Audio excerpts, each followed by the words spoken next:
توبة نصوحا عسى ربكم أن يكفر عنكم سيئاتكم ويدخلكم جنات تجري من تحتها الأنهار يوم لا يخزي الله النبي والذين آمنوا معه نورهم يسعى بين أيديهم وبأيمانهم يقولون ربنا أتمم لنا نورنا واغفر لنا إنك على كل شيء قدير. وقال عز وجل كما ورد في سورة النور وتوبوا إلى الله جميعا أيها المؤمنون لعلكم تفلحون. وقال جل وعلا كما ورد في سورة الزمر قل يا عبادي الذين أسرفوا على أنفسهم لا تقنطوا من رحمة الله إن الله يغفر الذنوب جميعا صدق الله العظيم. رب اشرح لي صدري ويسر لي أمري واحلل عقدة من لساني يفقهوا قولي. اللهم ربنا ألهمنا رشدنا واعذنا من شرور أنفسنا. اللهم أرنا الحق حقا وارزقنا اتباعه وأرنا الباطل باطلا وارزقنا اجتنابه. اللهم وفقنا أن نتوب إليك توبة نصوحا آمین یا رب العالمین۔ آپ میں سے بہت سے حضرات کے علم میں ہوگا اخباری اطلاع کی بنیاد پر کہ میری آج کی گفتگو کا موضوع ہے توبہ کی عظمت اور اس کی تاثیر۔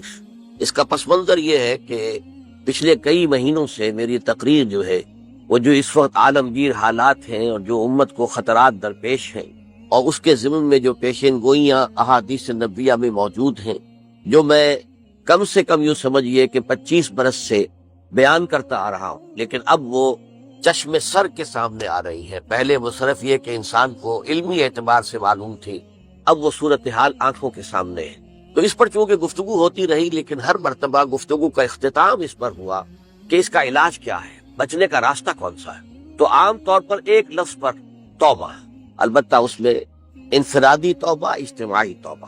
انفرادی توبہ سے انسان اپنے گناہوں کی سزا سے بچ جاتا ہے، آخرت میں اللہ تعالیٰ اسے اپنے عفو و درگزر کا، اپنی رحمت کا، اپنے فضل کا مستحق قرار دے دیتا ہے۔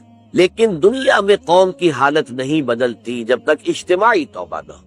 اس اجتماعی توبہ کے ضمن میں مختصراً تو میں نے کچھ باتیں عرض کی ہیں، لیکن پھر بھی چونکہ ہر مرتبہ گفتگو کے اختتام پر یہ بات آتی تھی اور وقت ختم ہو رہا ہوتا تھا، لہذا اس کے بارے میں تفصیل سے گفتگو نہیں ہو سکتی۔ اور آج میں نے طے کیا کہ جو حالات ہیں وہ تو اب سامنے آ رہے ہیں۔ جو سلسلہ شروع ہو گیا ہے عراق میں، جس کے بارے میں شیرون صاحب یہ کہہ چکے ہیں کہ ان قریب عراق پر ہمارا قبضہ ہو، یعنی امریکہ کا نہیں، اسرائیل کا قبضہ ہو۔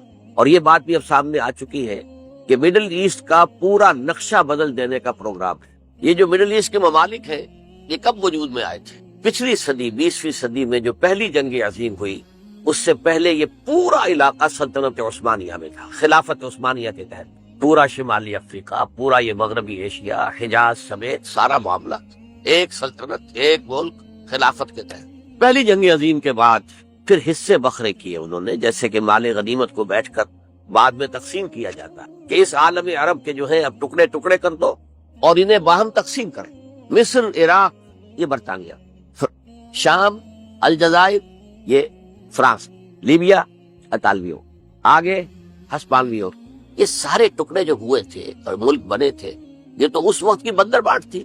اسی طرح اب کہا جا رہا ہے کہ اس جنگ کے بعد حقیقت میں مڈل ایسٹ کا نقشہ تبدیل کر دیا جائے۔ یہ صرف چینج آف ریجیم نہیں ہے، چینج آف ریجن ہے، علاقے کا۔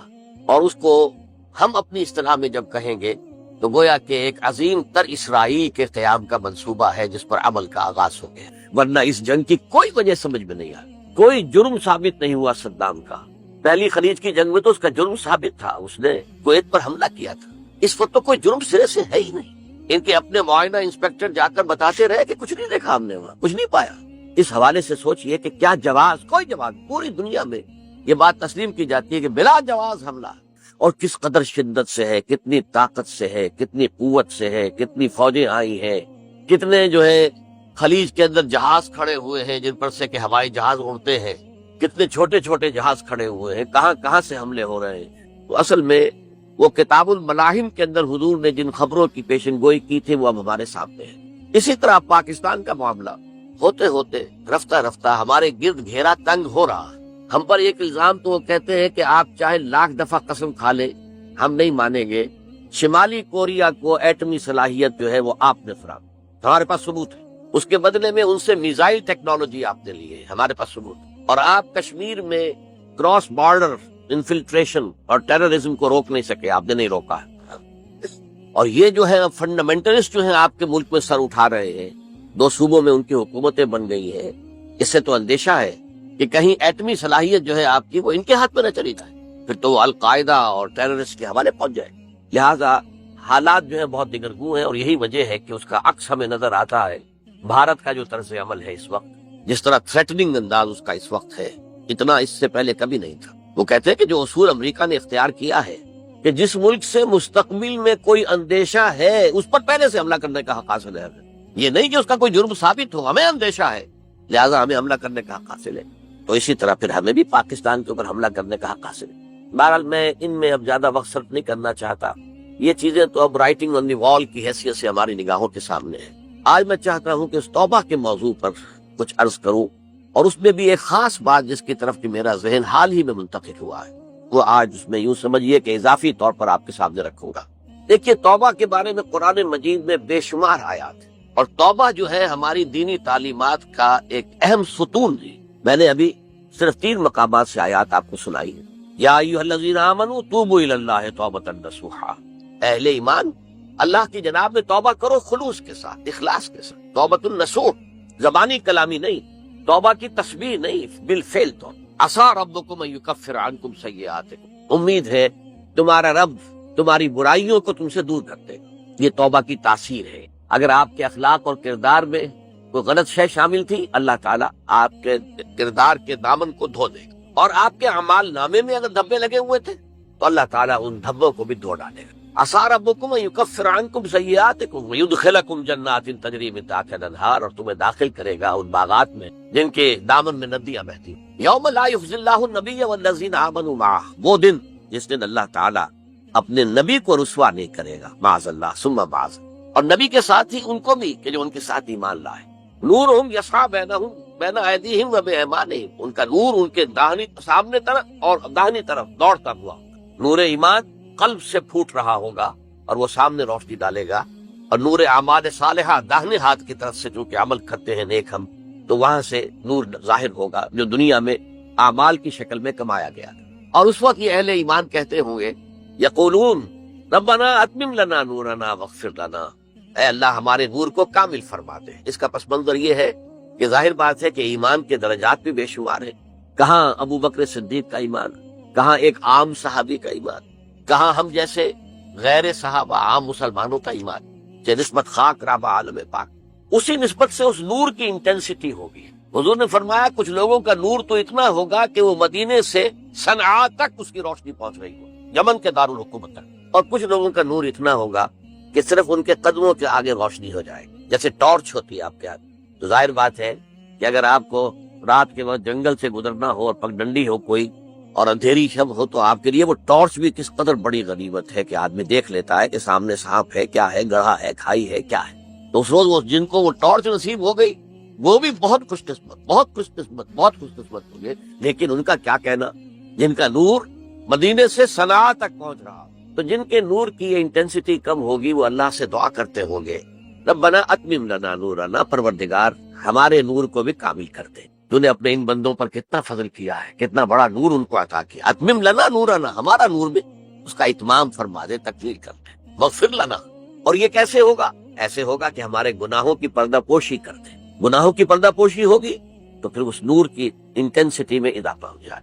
واغفر لنا انک علی کل شیء قدیر، یقیناً تو ہر شے پر قادر ہے۔ پھر میں نے آپ کو آیت سنائی سورہ نور کی، یہ آیت نمبر 31، بڑی طویل آیت ہے، اس کا آخری ٹکڑا ہے، وَتُوبُوا إِلَى اللَّهِ جَمِيعًا أَيُّهَا الْمُؤْمِنُونَ لَعَلَّكُمْ تُفْلِحُونَ، اے ایمان والو اللہ کی جناب میں سب مل جل کر توبہ کرو تاکہ تم فلاح پاؤ۔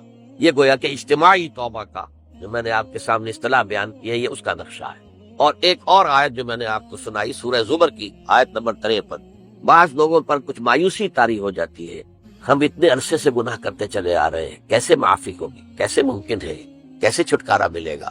ایسے لوگوں کے لیے ان کے اطمینان کے لیے، ان کی دلجوئی کے لیے، ان کی تسلی کے لیے یہ آیت عظیم ترین آیات میں سے قرآن مجید۔ قل یا عبادی الذین اسرفوا علی انفسہم، اے نبی کہہ دیجئے اے میرے وہ بندو جنہوں نے اپنی جانوں پر ظلم کیا ہے، ظلم اٹھایا ہے، زیادتی کی. تم گناہ کرتے رہے ہو تو اپنی جان پر ظلم کیا ہے، میرا تو کچھ نہیں بگاڑا. اللہ تو غنی ہے، اس کی تو سلطنت میں کوئی کمی نہیں آتی. ایک حدیث قدسی میں الفاظ آئے ہیں، میرے بندو اگر تم سب کے سب اولکم و آخرکم و انسکم و جنکم، تمام انس و جن اور اولین سے لے کر آخرین تک کسی بدترین انسان جیسے فاسق و فاجر ہو جائیں، سب ابلیس بن جائیں، تب بھی میری سلطنت میں کوئی کمی نہیں ہوگی. اور اگر تم سب کے سب اولین و آخرین اور انس اور جن سب مل کر جو متقی ترین انسان ہو سکتا ہے ویسے بن جاؤ، ابو بکر صدیق بن جاؤ، تب بھی میری سلطنت میں کوئی اضافہ نہیں ہو. تو اللہ تعالیٰ کا تو کچھ بگڑتا نہیں ہے. انسان گناہ کرتا ہے تو اپنا نقصان ہے. قل یا عبادی الذین اسرفوا علی انفسہم، کہہ دیجئے اے نبی، اے میرے وہ بندو جنہوں نے اپنی جانوں پر ظلم کیا ہے، ستم کیا ہے، ظلم اٹھایا ہے، لا تقنطوا من رحمت اللہ. میں آج بعض حدیثیں اس موضوع پر آپ کو سناؤں گا. عجیب چشم کشا حدیثیں ہیں. میں نے چونکہ اس موضوع پر گفتگو کرنی تھی تو میں نے کچھ اس مرتبہ احادیث کا تفحص کیا. تو واقعہ یہ ہے کہ بعض احادیث پڑھ کر خود میری جو ہے میرے علم میں اضافہ ہوا، ادھر میری توجہ آج تک نہیں گئی تھی. لا تقنطوا من رحمت اللہ، اللہ کی رحمت سے مایوس مت ہو. ان اللہ یغفر الذنوب جميعا، اللہ تعالیٰ تمام کے تمام گناہ معاف کر دے. اللہ تعالیٰ کی قدرت ہے، اللہ کا اختیار ہے، اللہ کا فیصلہ ہے، لہذا مایوس نہ ہو، اصلاح کرو. احادیث تو میں بعد میں آپ کو سناؤں گا، اس سے پہلے اس کا فلسفہ سمجھ لیجئے اصل میں کیا ہے. دیکھیے، ایک ہے طبیعی اعمال، فزیکل، ان کا ہم دنیا میں اصول یہ دیکھتے ہیں کہ اس کے نتائج لازمی ہوتے ہیں اور ان سے چھٹکارا نہیں مل سکتا. آپ نے سنکھیا کھایا ہے تو مریں گے. چائے کھانے کے بعد آپ نے خودکشی کا ارادہ کیا، سنکھیا کھا لیا، اب چاہے آپ پر ندامت ہو، پشیمانی ہو، پریشانی ہو، توبہ کرے، آپ کو بچنے کا کوئی سوال نہیں، مرنا ہی مرنا. اللہ یہ کہ اللہ تعالیٰ جو ہے اپنی معجزانہ کسی قدرت سے اس عمل کا جو طبعی نتیجہ ہے اس کو نکلنے سے روک دے. آگ کی فطرت ہے کہ وہ جلاتی ہے. اللہ کے حکم کے تحت حضرت ابراہیم کو اس نے نہیں جلایا، یا نارو کونی بردن وسلام علی ابراہیم. لیکن یہ ہمیشہ نہیں ہوتا، یہ تو ایک دفعہ ہو گیا بس. اللہ جب چاہے اب بھی کر سکتا ہے، لیکن یہ روز روز نہیں ہوتا. روز روز جو بھی فزیکل لاز ہیں وہ چل رہے ہیں. اگر وہ نہ چلے تو کوئی سائنس پاسبل ہی نہ ہو، کوئی ٹیکنالوجی ممکن ہی نہ ہو.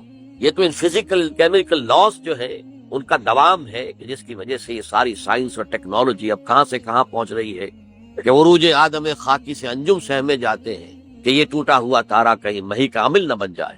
تو یہ توبہ جو ہے فزیکل اعمال میں مفید نہیں ہے. چاہے آپ پر یہ احساس میں کیا کر بیٹھا، کیا میں نے کیا، کیوں میں نے کھا لیا یہ سنکھیا، تو اب اثر کرے. جو اخلاقی اعمال ہے ان کا قانون یہ نہیں ہے. اخلاقی اعمال کے نتائج ختم ہو جاتے ہیں توبہ کے ساتھ. یہ ایک بہت بڑا قانون ہے، بہت بڑا قانون. ایسا نہیں ہے کہ کسی گناہ سے انسان کی فطرت میں کوئی ایسی مستقل کجی واقع ہو جائے کہ جس کی اصلاح کی کوئی صورت ہی نہ ہو. یہ نہیں ہے. بڑے سے بڑے گناہ، بڑے سے بڑے گناہ توبہ کرو، خلوص دل سے کرو. جو اس کے اصول ہیں، جو اس کے قواعد ہیں، جو اس کے ضوابط ہیں، جو اس کی شرائط ہیں، ان کو پورا کرو. تو بڑے سے بڑے اعمال، برے سے برے اعمال، میں حدیثیں آج آپ کو سناؤں گا، حیران کو. کیونکہ عام طور پر یہی ہوتا ہے کہ مواعظ میں چونکہ لوگوں کو اصلاح کی ترغیب دلانی ہوتی ہے تو وہ جو انذار کا پہلو ہے اسے زیادہ نمایاں کیا جاتا ہے. اللہ کی طرف سے شدید ذو انتقام، اللہ انتقام لینے والا ہے، اللہ سزا دینے والا ہے. لیکن یہ دوسرا پہلو جو ہے وہ بھی اپنی جگہ پر بہت اہمیت کا حق کہ طبیعی اعمال کے نتائج اور عواقب اور اخلاقی اعمال کے نتائج و عواقب یہ ایک جیسے نہیں. اب اس معاملے میں تاریخ مذاہب عالم میں جو بہت بڑی غلطی ہوئی، تورات میں حضرت آدم اور حوا علیہ السلام سے جو غلطی اور خطا ہو گئی تھی، آپ اندازہ کیجئے کیا مقام اللہ نے عطا کیا تھا. سارے فرشتوں کو ان کے سامنے سجدہ کروا دیا تھا اور ایک ہی حکم تو دیا تھا نا کہ اس درخت کے قریب نہ جانا. اور تو ابھی کوئی شریعت نہیں تھی، کوئی لمبے چوڑے احکام نہیں تھے. کھاؤ جہاں سے چاہو، اس ایک درخت کے پیچھے پاس نہ جانا. وَلَا تَقْرَبَا هَٰذِهِ الشَّجَرَةَ فَتَكُونَا مِنَ الظَّالِمِينَ. اور وہی کام کر بیٹھے حضرت آدم اور حضرت حوا علیہ السلام. کتنا بڑا گناہ، کتنا بڑا گناہ، کتنا بڑا گناہ. لیکن قرآن نے وضاحت کر دی کہ آدم نے توبہ کی، اللہ نے معاف کر دیا. اللہ تعالیٰ سے کلمات سیکھے، ندامت دل میں پیدا ہو گئی حضرت آدم، لیکن الفاظ نہیں تھے. کن الفاظ میں اللہ سے معافی مانگوں، مجھ سے خطا ہو گئی، بہت بڑی غلطی ہو گئی. وہ الفاظ ہی اللہ نے سکھائے. فَتَلَقَّىٰ آدَمُ مِن رَبِّهِ کَلِمَاتٍ. یہ ہے جس میں کہ وہ علامہ اقبال کا ایک شعر ہے ان کے نوجوانی کے دور کا، جس پر میں بھول رہا ہوں کہ داغ دہلوی تھے یا کوئی اور تھے کہ جنہوں نے علامہ سے کہا تھا میاں اس عمر میں اور یہ شعر اس بڑی محفل میں بات آئی تھی کہ موتی سمجھ کے شان کریمی نے چن لیے قطرے جو تھے میرے عرق انفعال کے. انفعال کہتے ہیں عربی میں پشیمانی، شرمندگی. اور عام طور پر جب کسی انسان پر پشیمانی اور شرمندگی طاری ہوتی ہے تو پیشانی جو ہے اس پر کچھ پسینہ سا آتا ہے.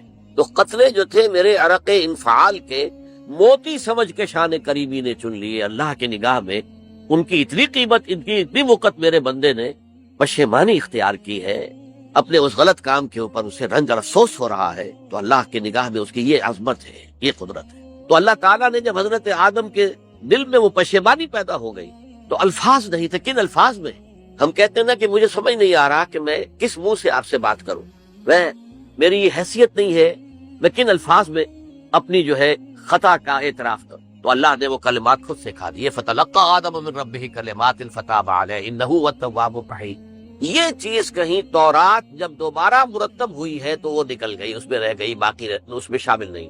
یہ تاریخی اعتبار سے جان لیجئے، تورات جو ہے وہ آج سے 2500 بلکہ 2600 برس قبل سے دنیا سے غائب ہے. یہ تورات کا جو نسخہ تھا یروشلم میں 587 قبل مسیح میں جب نبوکدنضر نے، شاید آج کل آپ دیکھ رہے ہوں، یہ عراق کی جنگ میں عراق کے جو خاص ڈویژنز ہیں عراقیوں کے، ریپبلکن گارڈز کے، ان میں سے ایک کا نام جو ہے وہ نبوکدنضر ڈویژن ہے، ایک کا حمورابی ڈویژن ہے. حمورابی جو ہے عراق کا بہت پرانا بادشاہ تھا اور تاریخ انسانی میں سب سے پہلا قانون اس نے مرتب کیا. حمورابی یہ بہت پرانی تہذیب ہے، دنیا کی غالباً سب سے زیادہ اینشنٹ تہذیب جو ہے وہ عراق کی. حضرت ابراہیم یہی پیدا ہوئے شہر ار میں. تو نبوکدنضر نے جب تباہ کیا تھا یروشلم کو، 6 لاکھ آدمیوں کو قتل کیا اور 6 لاکھ کو قیدی بنا کر لے گیا بیبیلونیا. بابل کا لفظ بھی آج کل آ رہا ہے. کسی زمانے میں وہ عظیم شہر تھا دنیا کا، اب وہ معمولی سا شہر رہ گیا ہے، نئے شہر بڑھ گئے. تو اس وقت سے اس نے جب یروشلم میں جو ہیکل سلیمانی حضرت سلیمان کی بنائی ہوئی مسجد تھی اس کو جب گرایا ہے، اس کے بعد سے وہیں پر وہ نسخہ رکھا ہوا تھا تورات کا. پھر دنیا میں وہ نسخہ اب نہیں ہے. یہودیوں کا کہنا ہے کہ موجود ہے مسجد اقصی کے نیچے. وہ جب اس نے گرایا تھا تو جو نیچے تہخانے تھے وہ نہیں گرے تھے، وہ محفوظ رہتے، اوپر ملبہ آ گیا اور وہیں پر وہ تورات اور وہ تابوت سکینہ جس میں حضرت موسیٰ کا عصا بھی رکھا ہوا ہے اور بہت سے وہ من اور سلوہ کے بھی کچھ نمونے رکھے ہوئے ہیں، وہ تابوت سکینہ اس کا قرآن مجید میں سورہ بقرہ میں ذکر ہے، وہ بھی موجود ہے. اور جو ربائی وہاں اس وقت تھے ان کے علماء، ان کی لاشیں بھی وہاں پڑی ہوئی ہے. وہ جب ہم کھدائی کریں گے تو دنیا میں سامنے آ جائے. لیکن بہرحال اس وقت جو مجھے کہنا تھا وہ یہ کہ چونکہ اصل تورات اس وقت گم ہو گئی، 150 سال کے بعد اسے پھر یادداشتوں سے کچھ مرتب کیا گیا تو اس میں غلطیاں پیدا ہو گئی. اب انسانی یادداشت کا معاملہ آ گیا نا. انہی میں سے ایک بڑی غلطی یہ ہوئی، اومیشن یہ ہوئی کہ حضرت آدم نے جو توبہ کی اور اللہ نے قبول فرما لیا، اس کا ذکر اس میں نہیں ہے. اس سے نتیجہ عیسائیوں نے کیا اختیار کیا کہ وہ اوریجنل سن کہتے ہیں اسے، وہ جو ابتدائی گناہ تھا عظیم جو ہمارے جد امجد آدم سے سرزد ہوا تھا، اس گناہ کا اثر جو بھی بچہ نسل آدم میں پیدا ہوتا ہے وہ لے کر آتا. یہ زمین و آسمان کا فرق ہے. اسلام کے نزدیک ہر بچہ جو پیدا ہوتا ہے وہ معصوم ہے بلکہ مسلم ہے. کل مولود یولد علی الفطرہ، جو بھی بچہ پیدا ہوتا ہے وہ فطرت اسلام پر پیدا ہوتا ہے. فَأَبَوَاهُ يُهَوِّدَانِهِ أَوْ يُمَجِّسَانِهِ أَوْ يُنَصِّرَانِهِ، یہ تو والدین ہیں اس کے جو اسے مجوسی یا عیسائی یا یہودی بنا لیتے ہیں، ورنہ وہ تو مسلمان ہوتا ہے، فطرت کی کلین سلیٹ لے کر آتا ہے. عیسائیت کہتی ہے کہ ہر انسان جو پیدا ہوتا ہے بنیادی طور پر گناہگار ہے، اپنے جد امجد کے گناہ کا بوجھ لے کر آ رہا ہے. اب اس کا علاج انہوں نے پھر کیا تجویز کیا، یہ ہے کہ ایک غلطی پر دوسری غلطی اور دوسری پر تیسری غلطی. خشت اول چون حد معمار کج، تاسریا بھی رود دیوار کج. اب اللہ نے جب دیکھا اب تو ہر بندہ جو ہے آدم کی اولاد کا بنیادی طور پر پیدائشی طور پر گناہگار ہے، تو اب کیا کیا جائے؟ تو اللہ نے اپنا اکلوتا بیٹا، صلبی بیٹا مسیح یسوع اسے زمین پر بھیجا. یہ الفاظ میرے ہیں کہ اسے قربانی کا بکرا بنا کر اور ان سب کی طرف سے قبول کر لیا، گناہگاروں کی طرف سے، کہ ان کے گناہ کا کفارہ ہو جائے گا جو عیسیٰ کو مان لے. یہ عقیدہ ہے عیسائیت. جڑ کیا ہے کہ گناہ ہو گیا تو گناہ کا اثر تو رہے گا. قرآن یہ کہتا نہیں، اللہ دھو دیتا ہے. تمہاری سیرت و کردار کے اوپر بھی جو داغ ہیں دھل جائیں گے اور تمہارے نامہ اعمال میں جو دھبے ہیں وہ بھی دھل جائیں گے. توبہ کرو، توبوا الی اللہ توبۃ نصوحا، کرو وہ توبہ کے جو بالکل خلوص دل کے ساتھ. اب میں ذرا آپ کو کچھ احادیث سنانا چاہتا ہوں. ایک طرح کا یہ تبشیر کا پہلو ہے آج ہماری گفتگو میں کہ جو نمایاں ہوگا. یہ بعض احادیث تو چھوٹی چھوٹی ہے اور یہ بہت مرتبہ میری گفتگو میں آ چکی ہے، صرف اس وقت حوالہ دے کر گزر جاؤں گا.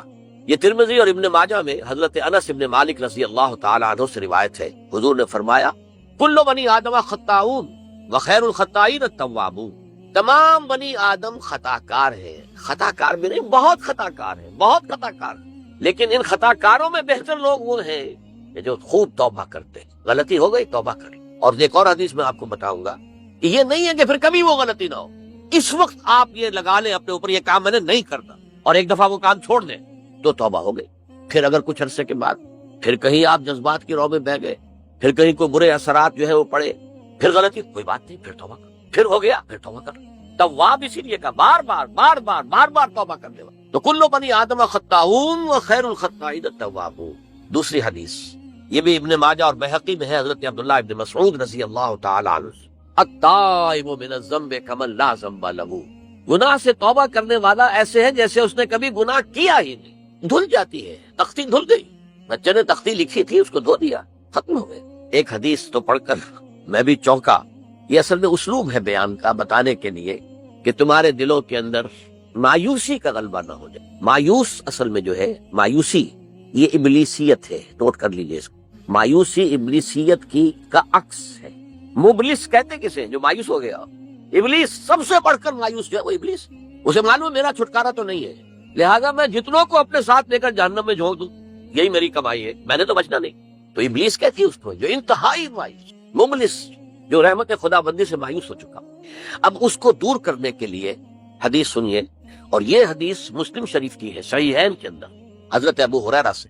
حضور فرماتے ہیں والذی نفسی بیدہ، قسم ہے اس ذات کی جس کے ہاتھ میں میری جان ہے، لو لم تذنبوا، اگر تم لوگ گناہ نہ کرتے، لذهب اللہ بکم، تو اللہ تعالیٰ تمہیں لے جاتا کہیں اور، ولجاء بقوم یذنبون، اور پھر کسی ایسی مخلوق کو پیدا کرتا ہے جو گناہ کرتے، فیستغفروا اللہ، اور پھر وہ اللہ سے استغفار کرتے اور توبہ کرتے، فیغفر لہم، اور اللہ تعالیٰ انہیں معاف کرتے۔ تو میں نے عرض کیا کہ یہ بعض چیزیں ہوتی ہے کہ جن کا واقع سے کوئی تعلق نہیں ہوتا، لیکن ایک زور بیان کے لیے، ایک بات کو ایمفیسائز کرنے کے لیے، جیسے قرآن مجید میں آتا ہے، اے نبی کہہ دو ان کان للرحمن ولد فانا اول العابدین، اگر اللہ کا کوئی بیٹا ہو تو میں سب سے پہلے میں اس کو پوجوں گا۔ جب میں اللہ کو پوجتا ہوں تو اللہ کا اگر کوئی بیٹا ہوتا تو کیا میں اسے نہ پوچھتا؟ لیکن نہیں ہے۔ اب یہ نہیں ہے، نفی کے لیے زور دیا کہ اگر اللہ کا کوئی بیٹا ہوتا، لو کان للرحمن ولد فانا اول العابدین۔ اسی طرح یہ ہے کہ اگر انسان گناہ نہ کرتے اور گناہ کے بعد توبہ کر کے اللہ تعالیٰ کی شان غفاری کا ظہور نہ ہوتا، یعنی یہ بھی ایک عجیب فلسفے کی بات ہے، اللہ نے یہ کائنات کیوں پیدا کی؟ قرآن مجید میں اس کو براہ راست ایڈریس نہیں کیا گیا، اس مسئلے کو میرے علم کی حد تک۔ ہو سکتا ہے کہیں بہت خفی انداز میں ہو اور ابھی تک میری نگاہ سے بھی جو ہے وہ چھپا رہ گیا، ہو سکتا ہے قرآن مجید کے غامض نکات ایسے ہو سکتے ہیں۔ کوئی شخص، میں تو کہتا ہوں کہ اگر کوئی شخص کہتا ہے، میرے بارے میں ایک عالم دین نے کہہ دیا تھا کہ اسے قرآن پر بڑا عبور حاصل ہے، تو میں نے انہیں پیغام پہنچایا، جن صاحب نے مجھے ان کا یہ جملہ سنایا تھا کہ آپ نے قرآن کی توہین کی، قرآن پر عبور کسی انسان کو نہیں۔ عبور کا مفہوم کیا ہے؟ دریا کے دو کنارے ہیں، آپ اس کنارے سے اس کنارے چلے گئے تو آپ نے عبور کیا دریا۔ قرآن کے کنارے ہے ہی نہیں، لا پیدا کنار، لہذا یہ کہہ دینا کسی کے بارے میں کہ قرآن مجید۔ اب انہوں نے تو ایک طرح سے میری تعریف کی تھی، میرے ایک ساتھی سے جملہ کہا تھا، ان کے وہ عزیز تھے، تو گویا کہ وہ جو میری تنظیم میں تھے ان کو خوش کرنے کے لیے کہہ دیا ہو، یا جو بھی ہو، ان کے دلی جذبات ہو سکتا ہے کہ میں نے کہا انہیں یہ پیغام پہنچا دیجئے، آپ نے قرآن کی توہین کی۔ قرآن پر عبور کسے کو سکتا؟ نہ معلوم کتنے مقامات ہیں کہ جہاں امام راضی بھی کھڑے ہوئے ایسے نظر آتے ہیں، دہشت زدہ، اعلم ان ھذا المقام مقام غامض مہیب عمیق، ہوشیار کے رہ بردم تیغ است قدم را، ہوشیار ہو جاؤ، یہ بڑا خطرناک مقام ہے، بہت مشکل مقام ہے، اس کے تہ تک پہنچنا کسی کے لیے ممکن نہیں ہے۔ سورہ حدید کی آیت هو الاول والآخر والظاہر والباطن پر یہ الفاظ ہیں جو امام راضی نے لکھے۔ تو اس لیے میں آپ سے عرض کر رہا ہوں کہ یہ کہنے کا انداز ہے، والذی نفسی بیدہ لو لم تذنبوا، اس ہستی کی قسم جس کے ہاتھ میں میری جان ہے، اگر تم گناہ نہ کرتے، تو میں عرض کر رہا تھا تو اللہ کی شان غفاری کیسے ظاہر ہوتی؟ اللہ نے کائنات کیوں پیدا کی؟ کنت کنزا مخفیا فاحببت ان اعرف فخلقت الخلق۔ محدثین کرام اگرچہ اس حدیث کی سند کو پختہ نہیں مانتے، لیکن اکثر مفسرین نے اس کو تسلیم کیا ہے۔ علامہ آلوسی نے تسلیم کیا کہ میں ایک چھپے ہوئے خزانے کے مانند تھا۔ اب خزانہ کہیں پڑا ہے، اس کا کیا حاصل کیا ہے؟ وہ تو کہیں کھلے، کسی کے پاس جائے، کوئی اسے فائدہ اٹھائے تب تو کو فائدہ ہوا۔ تو کن تو کنزن مخفیا، میرے اندر طاقت تھی، قوت تھی، خلاقی تھی، میری شانیں ساری میرے اندر ہی اندر تھی نا. کن تو کنزن مخفیا فاحببت ان اعرف، تو میں نے یہ چاہا کہ مجھے پہچانا جائے. فخلقت الخلق، تو میں نے خلق کی تخلیق کی ہے. اب مجھے پہچانو اس کائنات کے ذریعے سے، یہ میری تخلیق ہے، آؤ دیکھو. ایک مصور اپنی تصویروں کی نمائش لگا، دیکھو میرے شاہکار، آؤ دیکھو یہ میرے فن کے کمال کے نمونے، آؤ دیکھو. تو یہ ہے سب، دیکھو زمین آسمان. ان فی خلق السماوات والارض واختلاف اللیل والنہار والفلک التی تجری فی البحر بما ينفع الناس وما انزل اللہ من السماء من ماء فاحیا به الارض من بعد موتها. یہ ساری آیات ہیں، غور کرو. اور اسی لیے انسان کو پیدا کیا جس میں یہ فیکلٹی آف اپریسیشن، اللہ کے حسن و جمال و کمال کو پہچاننے کی صلاحیت ہے. ورنہ ظاہر بات ہے کہ یہ جمادات کیا پہچانیں گے اللہ کو، یہ پہاڑ کیا پہچانے گا اللہ کو. اللہ کو پہچاننے کی صلاحیت انسان میں ہے. تو یہ چونکہ ایک فلسفہ ہے باقاعدہ کہ اللہ نے تعالیٰ، اسی سے میں کہہ رہا ہوں اگر گناہ نہ ہوتا اور پھر توبہ نہ ہوتی اور میں اس کو معاف نہ کرتا تو میری شان غفاری کا ظہور کیسے ہوتا؟ میری شان ہے نا، غفار بھی ہوں، ستار بھی ہوں، اس کا ظہور کیسے ہوتا؟ تو والذی نفسی بیدہ لو لم تذنبوا لذهب اللہ بکم ولجاء بقوم یذنبون فیستغفروا اللہ فیغفر لهم. اگر تم لوگ گناہ نہ کرتے تو اللہ تمہیں ختم کر کے کوئی اور ایسی مخلوق پیدا کرتا کہ جو گناہ کرے اور پھر وہ توبہ کرے اور اللہ اسے معاف. اسی سے ملتی جلتی ایک حدیث ہے، یہ امام احمد اور امام بہقی لائے ہیں اور اس کے راوی حضرت علی ہے رضی اللہ تعالی عنہ. ان اللہ یحب العبد المؤمن المفتن التواب، اللہ تعالیٰ کو بہت محبت ہے، یحب. اب دیکھیے ایک طرف وہ آیات ذہن میں لائیے، اللہ تعالیٰ کن سے محبت کرتا ہے؟ واللہ یحب المحسنین، یا وہ لوگ ان اللہ یحب الذین یقاتلون فی سبیلہ صفا کانہم بنیان مرصوص، اللہ محبت کرتا ہے اپنے ان بندوں سے جو اس کی راہ میں جنگ کرتے ہیں صفے باندھ کر، گویا سیسا پلائی ہوئی دیوار ہے. یہ ہے مثبت کام، نیک کام، محسنین، اللہ کی راہ میں قتال کرنے والے. یہاں اس کے برعکس کہا جا رہا ہے ان اللہ یحب، اللہ تعالیٰ محبت کرتا ہے اپنے اس بندے سے، العبد المومن، جو مومن ہو. اس کی ایک اور بڑی پیاری حدیث آئے گی، المفتن التواب، جو بہت فتنوں میں مبتلا ہو جاتا ہو اور پھر بہت توبہ کرتا ہو. مفتن التواب، لیکن ساتھ ہی پلٹتا ہو، رجوع کرتا ہو، پھر اللہ کے حضور میں حاضر ہوتا ہو، پھر معافی مانگتا ہو. اللہ تعالیٰ کو اپنا ایسا بندہ بہت پسند ہے. اب میں کچھ اور حدیثیں آپ کو سنا رہا ہوں. توبہ کا دروازہ دو اعتبارات سے کہا گیا ہے کہ ایک وقت آنے پر بند ہو جاتا ہے. ایک حدیث کے تو الفاظ میں نوٹ کر کے نہیں لایا ہوں کہ اللہ تعالیٰ نے توبہ کا ایک دروازہ اتنا چوڑا کھلا رکھا ہوا ہے کہ جس کو عبور کرنا جو ہے وہ سال ہا سال میں ممکن ہو، اور یہ بند نہیں ہوتا جب تک کہ سورج مغرب سے طلوع نہ ہو جائے. یہ قیامت کی جو آخری، قریب قیامت کی جو آخری نشانیاں ہیں ان میں سے وہی حدیث میں آپ کو سنا رہا ہوں. عن ابی ہریرہ رضی اللہ تعالی عنہ، اور یہ مسلم شریف کی روایت ہے، من تاب قبل ان تطلع الشمس من مغربها تاب اللہ علیہ. سورج کے مغرب سے طلوع ہونے سے قبل تک جو لوگ توبہ کریں گے اللہ تعالیٰ ان کی توبہ قبول کر لے گا. البتہ جب وہ قیامت کی وہ نشانی ظاہر ہو جائے کہ سورج مغرب سے طلوع ہو رہا ہے، اب دروازہ توبہ کا بند ہے. اب اس کے بعد اگر توبہ کوئی کرتا ہے تو اللہ تعالیٰ اس کی توبہ کو قبول نہیں کرے. یہ تو اجتماعی سطح پر ہوئی. انفرادی سطح پر عن عبداللہ ابن عمر رضی اللہ تعالی عنہما عن النبی صلی اللہ علیہ وسلم قال ان اللہ عز وجل یقبل توبۃ العبد ما لم یغرغر. یہ ترمذی میں ہے حضرت عبداللہ ابن عمر رضی اللہ تعالی عنہما سے کہ اللہ تعالیٰ اپنے بندے کی توبہ قبول کرتا ہے جب تک کہ وہ جسے ہم کہتے ہیں گھنگرو نہ بولنے لگے حلق کے اندر، جبکہ نزع عالم نزع ہو اور جان جو ہے وہ آتا پھر یہاں اٹکتی ہے، تو اس وقت تک دروازہ کھلا ہے توبہ کا. لیکن جب یہ شکل ہو گئی تو دروازہ بند. یہ انفرادی سطح پر ہو گیا. جب آپ کے موت کے آثار اتنے واضح ہو گئے کہ اب جا رہے ہیں، اب توبہ کریں گے تو توبہ قبول نہیں ہو. اجتماعی سطح پر جب قیامت جو ہے اس کی وہ گھڑی آ گئی کہ سورج مغرب سے طلوع ہو گیا، اب توبہ کا دروازہ بند. ایک اور حدیث ہے جو میں نے بہت مرتبہ اس کا ترجمہ تو آپ کو بہت دفعہ سنایا ہے، آج میں چاہتا ہوں اس کو پورے متن کے ساتھ آپ کے سامنے رکھیں. یہ حضرت انس ابن مالک رضی اللہ تعالیٰ عنہ سے مروی روایت ہے جو حضور کے خادم خاص تھے، اور یہ متفق علیہ بھی ہے، یعنی بخاری میں بھی ہے، مسلم میں بھی ہے، لیکن تھوڑا سا فرق ہے الفاظ کا. تو جو مسلم شریف کی روایت ہے اس کے الفاظ کیا ہیں؟ للہ اشد فرحا بتوبۃ عبدہ حین یتوب الیہ. جان لو اللہ تعالیٰ کو زیادہ خوشی ہوتی ہے اپنے کسی گناہ گار بندے کی توبہ سے جبکہ وہ توبہ کرتا ہے. کس سے زیادہ ہوتی ہے؟ اب اس کی ایک تمثیل دی. من احدکم، ایک ایسے شخص سے بھی زیادہ بڑھ کر خوشی ہوتی ہے، کان علی راحلتہ بارض الفلات، کہ جو بہت ہی دور دراز کے اور سنسان علاقے میں سفر کر رہا تھا، فانتہرفت منہ، اس کی سواری جو ہے گم ہو گئی، وعلیہا طعامہ وشرابہ، اسی پر اس کا کھانا بھی تھا اور پانی بھی تھا، اونٹنی پر سفر کر رہا تھا، اسی پر ہوتا ہے راحلہ جو ہے راستے کا سامان، اچانک کہیں بیٹھا ہے تھوڑی دیر کے لیے سستانے کے لیے، کہیں اونٹ آ گئی اور اونٹنی صاحبہ غائب ہو گئی۔ اب آنکھ کھلی اور اس نے دیکھا، فَأَيَّسَ مِنْهَا، تلاش کر کر کے مایوس ہو گیا، کہیں اونٹنے کا سراغ نہیں۔ اب ظاہر بات ہے کسی صحرا میں یہ کیفیت، اس کا مطلب کیا ہے؟ یقینی موت۔ فَأَتَىٰ شَجَرَةً فَاسْتَجَعَ فِي ظِلِّهَا وَقَدْ أَيَسَ مِنْ رَاحِلَتِهِ، تو وہ ایک درخت کے نیچے اس کے سائے میں آ کے لیٹ گیا، گویا کہ موت کی امید۔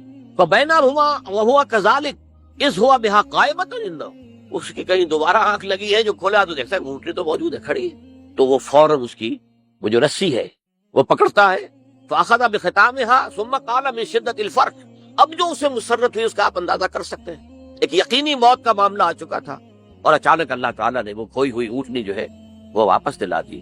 تو کہنا تو یہ چاہتا تھا، اللہ تو میرا رب ہے، میں تیرا بندہ ہوں، لیکن جسے ہم کہتے ہیں کہ خوشی کی انتہا فرط مسرت میں ایسی زبان لڑکھڑائی، اس نے کہا اللہم انت عبدی وانا ربک، اے اللہ تو میرا بندہ ہے، میں تیرا رب ہوں۔ یہ کہنا ہے، یہ کیا ہے؟ فرط مسرت جسے آپ نے، خوشی کی انتہا، کہ جس میں انسان جو ہے اتنی بڑی خطا کر بیٹھتا ہے۔ اللہ کو اپنے کسی گناہ گار بندے کی توبہ سے اس سے بھی زیادہ خوشی۔ اب ظاہر بات ہے کہ یہ تماثیل کس لیے ہے؟ بعض لطائف، بعض حقائق اتنے لطیف ہوتے ہیں کہ ان کو بیان نہیں کیا جا سکتا بتمام و کمال، تو مثالوں کا سہارا لیتے ہیں۔ اللہ کو کتنی خوشی ہوتی کیا سمجھے گے؟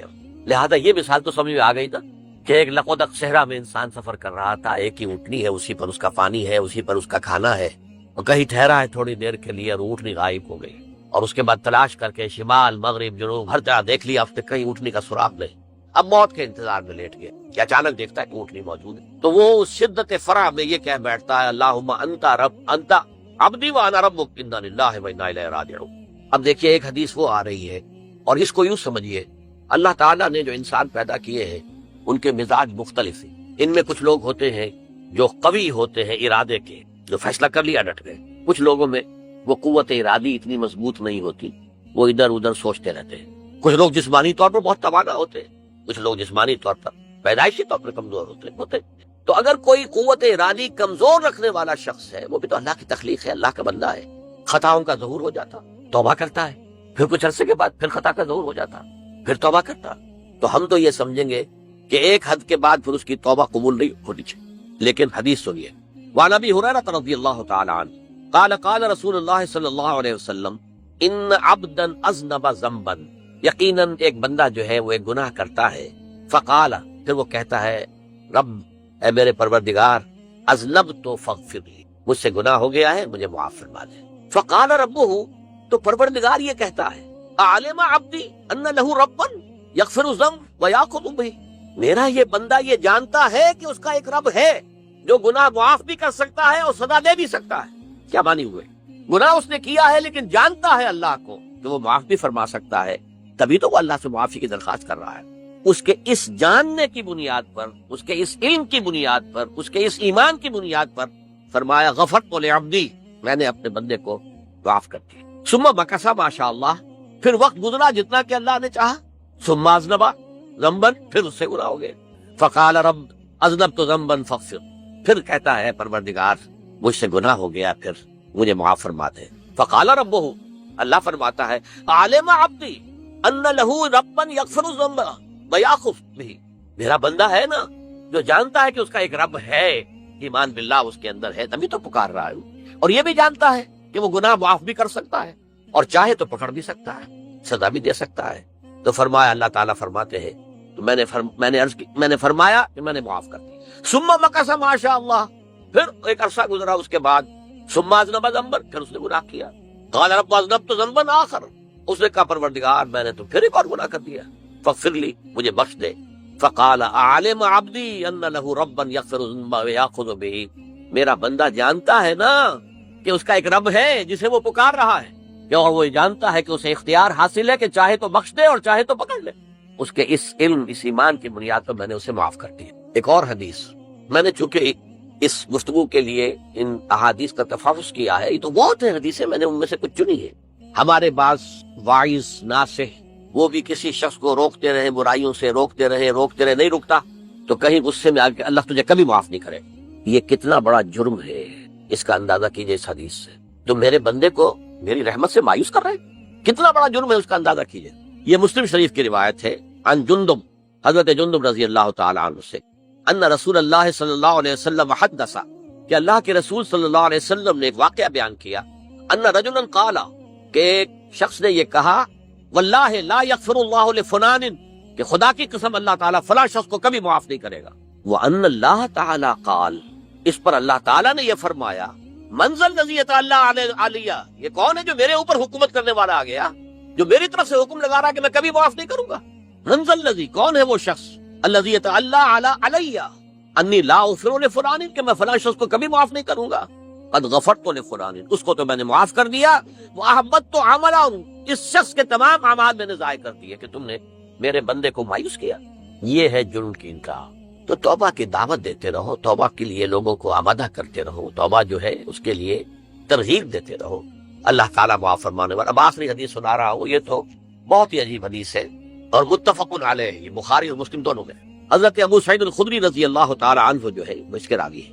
حضور نے فرمایا، کانا فی من کانا قبلکم رجل قتل 99 نفسا، تم سے پہلے جو امت تھی بنی اسرائیل، گویا کہ ان کا ذکر ہے، اس میں ایک آدمی ایسا تھا جس نے 99 قتل کیے. اب آپ اندازہ کیجئے کتنا بڑا گناہ کبیرہ ہے قتل. قرآن مجید میں آتا ہے وَكَأَنَّمَا قَتَلَ النَّاسَ جَمِيعًا، اگر ایک انسان کو بھی ناحق قتل کر دیا گیا تو یہ ایسے ہی ہے گویا کہ اس نے پوری نوع انسانی کو قتل کر دیا. اس نے 99 قتل کی. فَهَلْ لَهُ مِن تَوْبَةٍ، پھر اس کے بعد یہ ہوا کہ اس کے اندر توبہ کا جذبہ پیدا ہوا.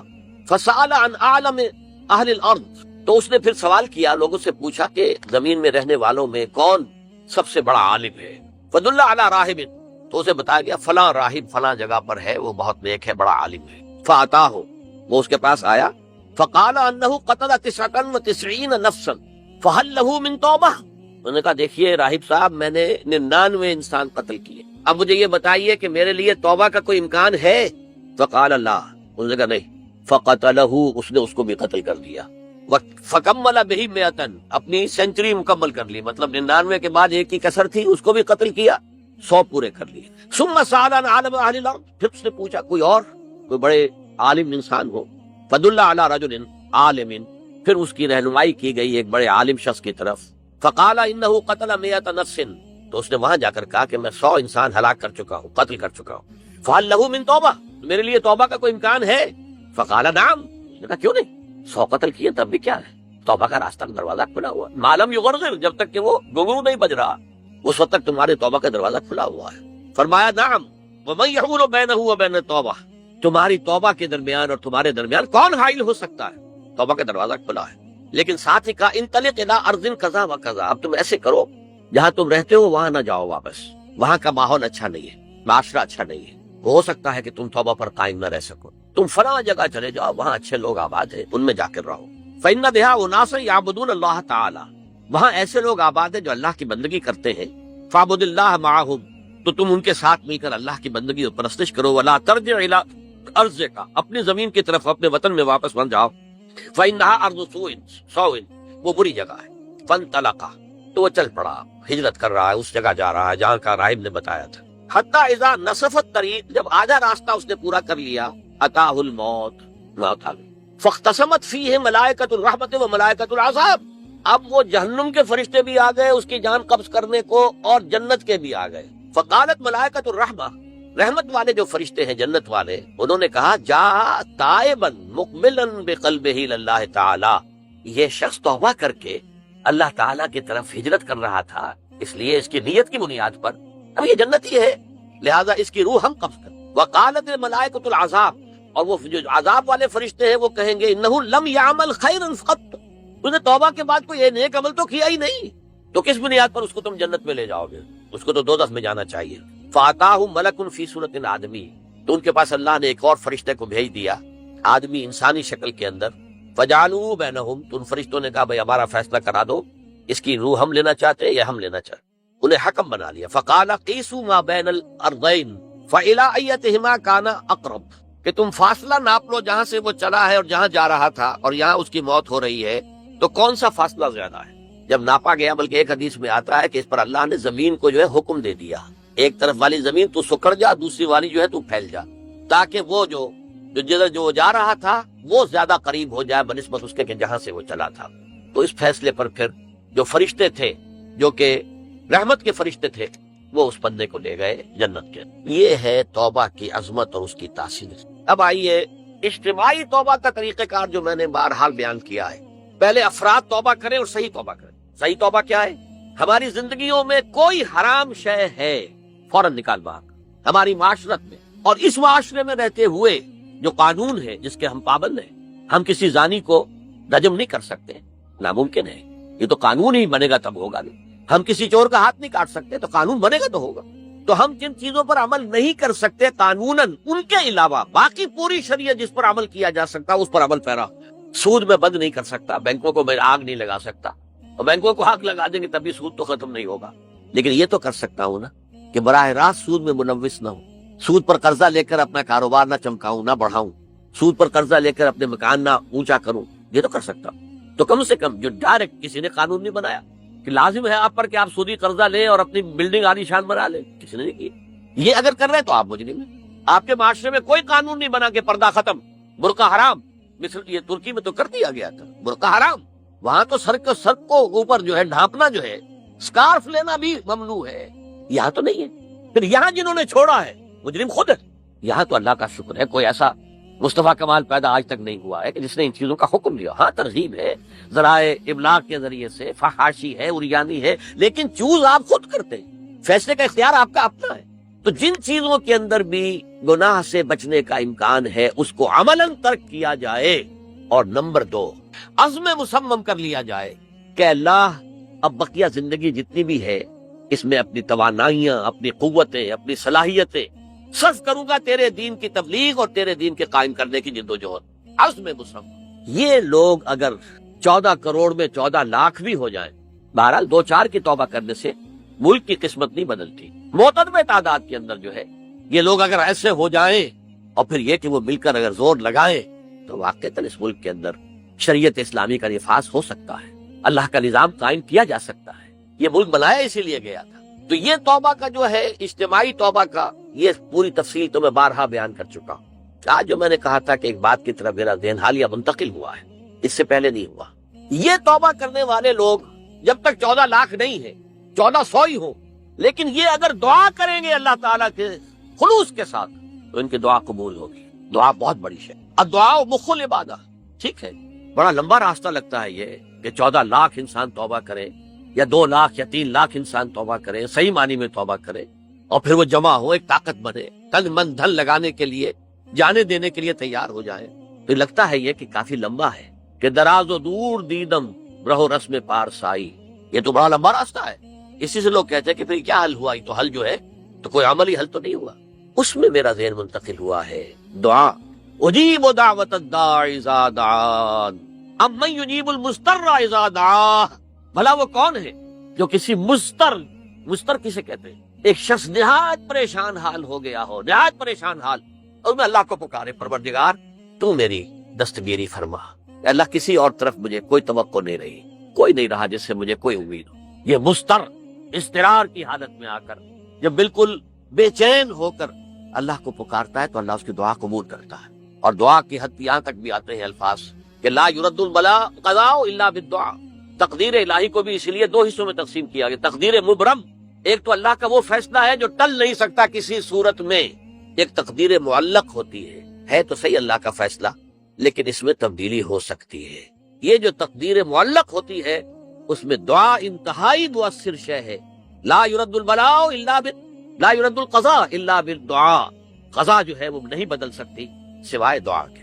اس دعا کی تو کم سے کم ہم منادی کریں، لیکن پہلے شرط وہی ہے، ورنہ وہ دعا نہیں ہے، ورنہ وہ توبہ نہیں ہے۔ توبہ صحیح ہو، حرام سے اپنے وجود کو، اپنے گھر کو پاک کرے، اس کے بغیر کچھ نہیں۔ اس کے بغیر تو جیسے کہ کہا گیا سورہ مائدہ میں، قل یا اہل الکتاب لستم علی شیء حتی تقیموا التوراۃ والانجیل، اے نبی ان سے کہہ دیجئے اے اہل کتاب تمہاری کوئی حیثیت اللہ کی نگاہوں میں نہیں ہے، تمہاری کوئی دعا اللہ کے ہاں قابل پذیرائی نہیں ہے جب تک کہ تم تورات اور انجیل کو قائم نہیں کرو۔ لہذا دعائیں تو نہ بنو. 30 لاکھ آدمی جو ہے حج کے موقع پر کیسی کیسی دعائیں مانتے ہیں. کہاں جا رہی ہیں دعائیں؟ یہ کہاں ہیں ان کی قبولیت کے آثار؟ توبہ صحیح ہو. اور توبہ کے بارے میں آج میں نے امکانی حد تک آپ کے سامنے آج ترغیب و تشویق کا پہلو رکھا ہے. مایوسی اس کو کہا بھی جاتا ہے، مایوسی کفر ہے. اور میں نے آپ سے کہا آج کہ لا تقنطوا من رحمت اللہ ان اللہ یغفر الذنوب جميعا. 99 قتل کیے ہوں، 100 قتل کیے ہوں، تب بھی توبہ کرو گے تو اللہ توبہ قبول فرمائے. اور کس شان کے ساتھ قبول فرمائے گا اس حدیث کے اندر آیا، متفق علیہ حدیث صحیح بخاری اور صحیح مسلم کے اندر ہے. تو اگر ہم اس توبہ کی منادی کریں نمبر 1، اور جو لوگ توبہ کریں صحیح معنی میں، ایک طرف تو وہ جد و جہد شروع کر دیں اللہ کے دین کے قائم کرنے کی جد و جہد، اس میں پیچھے نہ رہے، لیکن اس اثناء میں جو دعائیں وہ کریں گے، اللہ تو نے یہ ملک ہمیں عطا کیا تھا، ہم نے اپنے زور بازو سے اسے نہیں حاصل کی، یہ سلطنت خدا داد پاکستان، اور اے اللہ اے خاصان رسول وقت دعا ہے، امت پہ تیری آ کے جب وقت پڑا ہے. میں اپنے احساسات جو ہیں آپ کے سامنے الفاظ میں بیان نہیں کر سکتا. یہ جب یروشلم کی تباہی ہوئی تھی جس کا میں نے ذکر کیا ہے، 6 لاکھ انسان قتل ہوئے تھے، اور 6 لاکھ کو نبوکدنضر جو تھا وہ ہانک کر بھیڑوں بکریوں کی طرح بیبیلونیا لے گیا تھا. اس سے پہلے کتنے ہی نبی اہل کتاب کے وہ کہتے رہے تھے کہ ہوش کرو، توبہ کر لو. بلکہ ایک جگہ کے الفاظ یہ ہیں، درخت کی جڑ پر کلہاڑا رکھا جا چکا ہے، اب بھی ہوش میں آ جاؤ. ہوش میں نہیں آئے. دنیا پرستی جو بھی ان کے نفس پرستی جو بھی ان کے اوپر مسلط ہو چکی تھی، اس نے انہیں توبہ نہیں کرنے دی، تباہی و بربادی ہو گئی. آج ہماری نگاہوں کے سامنے عراق کے ساتھ کیا ہو رہا ہے، بغیر اس کے کہ کوئی جرم ہو اس کا، بغیر اس کا. ہم تو بڑے بڑے جرم کر چکے ہیں ان کی نگاہ میں. نان پرولیفریشن ٹریٹی جو ہے اس کے خلاف ہمارا عمل جا رہا ہے پوری دنیا کے اندر. انہوں نے کہا کہ ہم اس کو ایٹمی صلاحیت کو نہیں پھیلنے دیں گے. وہ ایک خاص وقت میں افغانستان میں انہیں ہماری ضرورت تھی اپنے اصل دشمن USSR اپنے مقابل کی طاقت کو ختم کرنے کے لیے. اس وقت انہوں نے اپنا منہ جو ہے پھیر لیا تھا، نہیں دیکھا تھا، اور ہمارے ہاں اللہ کی یہ رحمت آ گئی کہ ایٹمک صلاحیت بھی حاصل ہوئی. اور پوری دنیا میں شاہ عبداللہ نے کہا تھا، پرنس عبداللہ نے، کہ یہ آپ کا نہیں ہے، یہ جو نواز شریف صاحب سے جب اس کا ہم نے دھماکہ کیا ہے، یہ بم آپ کا نہیں ہے، یہ پوری امت مسلمہ کا بم ہے. کیسے یہ برداشت کر سکتے ہیں یہودی اور یہودیوں کے اعلی کار عیسائی، خاص طور پر Protestants, west white Anglo Saxon Protestants.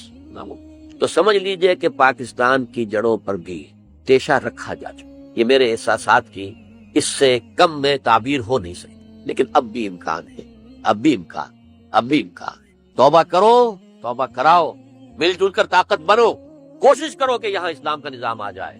اور اس اسنا میں بھی دعا کرو اللہ تعالیٰ سے کہ اللہ ہمیں مہلت عطا فرما دے، ہمیں کچھ اور مہلت عطا فرما دے. اے اللہ ہمیں کچھ اور مہلت عطا فرما دے. بارک اللہ لی ولکم فی القرآن العظیم ونفعنی وإیاکم بالآیات والذکر الحکیم.